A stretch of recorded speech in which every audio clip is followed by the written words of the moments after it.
तो आखिर उस रात आकांक्षा ने साहिल को क्या रिप्लाई दिया और उसके बाद साहिल ने आकांक्षा के साथ क्या किया, इस कहानी का पार्ट 1 और 2 अगर आपने नहीं देखा तो एक बार जाके देख लेना ताकि कहानी आपको अच्छे से समझ आ सके। उस रात आकांक्षा काफी देर तक अपना फोन हाथ में लेकर बैठी रहती है। उसके दिमाग में बार बार साहिल की बातें घूम रही थी। एक तरफ उसका सबसे अच्छा दोस्त और दूसरी तरफ अचानक से किया गया प्रपोज। वो समझ नहीं पा रही थी कि क्या करे और काफी देर सोचने के बाद फाइनली आकांक्षा ने रिप्लाई किया, आई लव यू टू साहिल, मैं तुम्हें कभी भी अपनी फ्रेंड लिस्ट से डिलीट नहीं करूंगी। और इतना लिखने के बाद साइड में फोन रखकर वो सो गई। बस यहीं से आकांक्षा ने उस मंजिल के रास्ते पे कदम रख दिया था जहां उसे नहीं जाना चाहिए था। अगले दिन शाम को आकांक्षा जब ऑनलाइन आई तो उसने देखा कि साहिल भी ऑनलाइन था। आकांक्षा साहिल को अपने ग्रुप में बुलाती है। साहिल ग्रुप में आते ही जोर जोर से हंसने लगता है। तो आकांक्षा साहिल से पूछती है, क्या हुआ है साहिल, तुम इतना हंस क्यों रहे हो? तो साहिल कहता है, आज मैं बहुत खुश हूँ आकांक्षा, क्योंकि मुझे तुम मिल गई हो। तुम बहुत अच्छी लड़की हो आकांक्षा, मैं तुम्हें जिंदगी भर प्यार करूंगा, जिंदगी भर तुम्हारे साथ रहूंगा तुम्हारी परछाई की तरह। साहिल की ये प्यारी प्यारी बातें आकांक्षा को बहुत अच्छी लग रही थी। उसे लग रहा था कि शायद उसे एक ऐसा जीवन साथी मिल गया है जो जिंदगी भर उसका ख्याल रखेगा।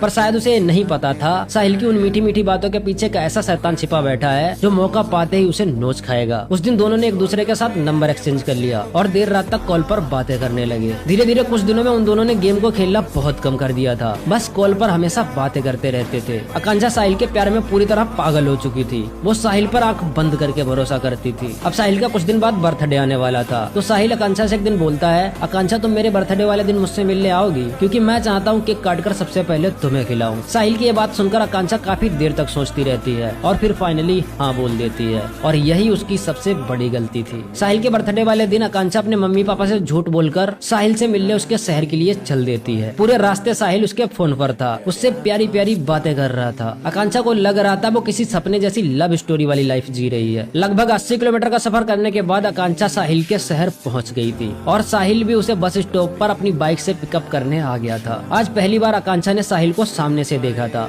वो भागकर उसे गले लगा लेती है और फिर साहिल आकांक्षा को अपनी बाइक पर बिठाकर एक ऐसे घर में ले जाता है जो पूरी तरह से सुनसान था, जिसमें कोई भी नहीं रहता था। और उस घर में आकांक्षा के साथ कुछ ऐसा हुआ जिसे वो पूरी जिंदगी नहीं भूल पाएगी।